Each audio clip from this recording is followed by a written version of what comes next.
Councils... Yes. Andrew Rosindell. I thank the Honourable Lady for giving way. I'm glad she recognises the disparity of funding between inner Greater London and outer Greater London. But she'll also be aware of the DABD charity based in her constituency, which provides special educational needs for young children during summer, Christmas and Easter terms, and how they have been defunded, so they can't carry on their activities, for young people based in the London Borough of Havering, which she also represents. Will she join me in calling for Havering Council to ensure that that funding continues so those children can get the benefit that the charity provides? Margaret Mullane. I'd like to thank the honourable gentleman. As anybody would know, as my seat covers 2 councils, I will always put the best outcome for my constituents. So yes, I would agree, and I'd be happy to do that.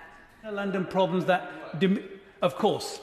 I thank the honourable member for giving way, and he mentions Barking and Dagenham, he mentions Redbridge, but also Havering is outer Greater London. Marks Gate is next to Collier Row, as the honourable member knows, and we are all underfunded. There is a total disparity in terms of funding in the outer Greater London areas. So will he back my ongoing campaign for fairer funding, not only for special educational needs, but on a range of areas where our boroughs on the edge of London, in Essex constituencies, which fall within Greater London, are not getting our fair share of resources?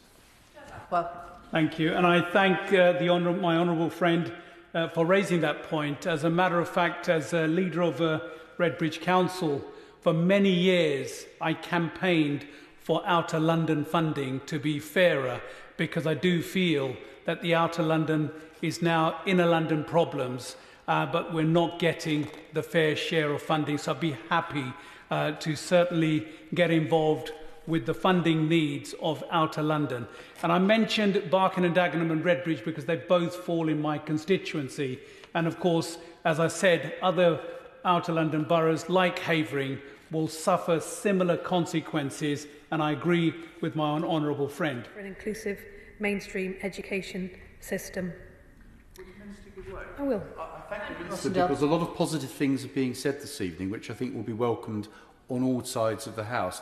But does she acknowledge the concerns of the Honourable Member for Dagenham Rainham, the Honourable Member for Ilford South and myself, in pointing out that there is this huge disparity of funding for boroughs like Barking and Dagenham, Redbridge and particularly Havering? We're not getting our fair share. Will she please help outer London boroughs to get a fairer share of the cake? Because at the moment, that's simply not happening. Minister. I do recognise the challenge that he sets out, and obviously other honourable members in the House this evening. We are looking at the national funding formula. Obviously, this can't happen as fast as one might want, because it's very important to maintain stability in the system, and as it changes from year to year, this can create challenges for local authorities and also for schools.